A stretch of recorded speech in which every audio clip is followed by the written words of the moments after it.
নাটোরের সেই বনলতা সেনকে মনে পড়ে? না, তিনি নন। স্কুল কলেজের কোনো ডিগ্রি এনার নেই, তবু খাওয়ার খরচ বাঁচিয়েও 12টি বই লিখেছেন প্রতিবেশী দেশের নাটোরের লেখিকা অলকা ভৌমিক। সশ্রদ্ধ প্রণাম জানাই তাকে।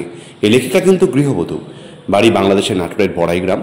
প্রাতিষ্ঠানিক শিক্ষা ছাড়াই দীর্ঘ প্রায় 57 বছর ধরে কবিতা এবং গল্প গ্রন্থ রচনা করে চলেছেন। স্থানীয় লেখক, কবি, ছড়াকাররা তাকে চরণ কবি আখ্যায়িত করেছেন। 73 বছর বয়সী নিঃসন্তান অলকা ভৌমিক স্বামীকে হারিয়ে সঙ্গীহারা হলেও দিশেহারা হননি। নিজ স্বামীর ভিটায় বসে পরবাসী হয়েও অজপাড়া গায়ে আতপেটা খেয়ে তা থেকে সঞ্চিত অর্থে কাগজ কলম কিনে লিখেছেন কবিতা প্রবন্ধ। বয়স্ক ভাতা এবং স্বজনদের পাঠানো অর্থ থেকে যৎসামান্য খাবারের খরচের অর্ধেকটা বাঁচিয়ে প্রতি বছর পাবনার রূপম প্রকাশনীর মাধ্যমে অর্ধেক খরচে বের করেন একটি করে বই। বেসরকারি প্রতিষ্ঠান বা সংস্থা থেকে প্রশংসিত ও পুরস্কৃত হয়েছেন তিনি।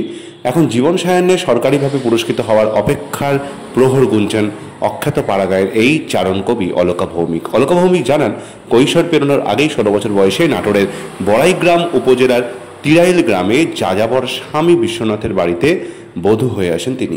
প্রাথমিক বিদ্যালয়ের গণ্ডি পেরোতে পারেননি, তাই শিশু শিক্ষা নিয়েই শুরু হয় তার পথ চলা। ক্ষুধা জিয়ে রেখে মনের ক্ষুধা মিটিয়ে চলেছেন কবিতা, গল্প ও প্রবন্ধ লেখে। তার বইগুলো হলো অমৃত অমীয়বাণী, অমীয় সুধা সনাতন ধর্ম বিষয়ক, একগুচ্ছ কবিতা কাব্যগ্রন্থ, সেতুবন্ধন এটাও কাব্যগ্রন্থ, সম্মিলিত কাব্যগ্রন্থ এটাও তো কাব্যগ্রন্থই, একমুঠো রোদ্দুর কাব্যগ্রন্থ, ছোট বড় কবিতা কাব্যগ্রন্থ, নারীর আত্মকথা, উদয়ের পথে প্রবন্ধ। এবারের 21শে বইমেলায় প্রকাশিত হয়েছে তার 12তম অতৃপ্ত সনাতন। জীবনের শেষ প্রান্তে এসে তার একটিই চাওয়া, তা হচ্ছে রাষ্ট্রীয়ভাবে পুরস্কৃত হওয়া। লেখক বা লেখিকা যাই বলুন, অলকা ভৌমিক প্রসঙ্গে বাংলাদেশ কবিতা সংসদ পাবনার সভাপতি মানিক মজুমদার বলেন, একজন চারণ কবি হিসেবে অলকা ভৌমিক অসংখ্য কবিতা লিখেছেন। প্রাঞ্জল ভাষায় তার প্রতিটি লেখায় জীবন। তার রচিত কবিতা, গল্প, প্রবন্ধ, কাব্য অনুরাগী পাঠক মহল সহ সর্বস্তরে ব্যাপক সাড়া জাগিয়েছে। তার প্রাতিষ্ঠানিক শিক্ষার সনদ না থাকলেও ভাষার বুনন বিস্ময়কর। তার হৃদয় নিঃসৃত লেখায় খুঁজে পাওয়া যায় অরণ্য দূতির আলোকছটা। আমরা চারণ কবি তথা অলকা ভৌমিকের সুস্থতা এবং দীর্ঘায়ু কামনা করছি এবং রাষ্ট্রীয়ভাবে সম্মান জানানোর জন্য যথাযথ কর্তৃপক্ষের নিকট বিশেষভাবে অনুরোধ রইল। সূত্র এই সময় পেজ ফেসবুকের অহর্নিশ।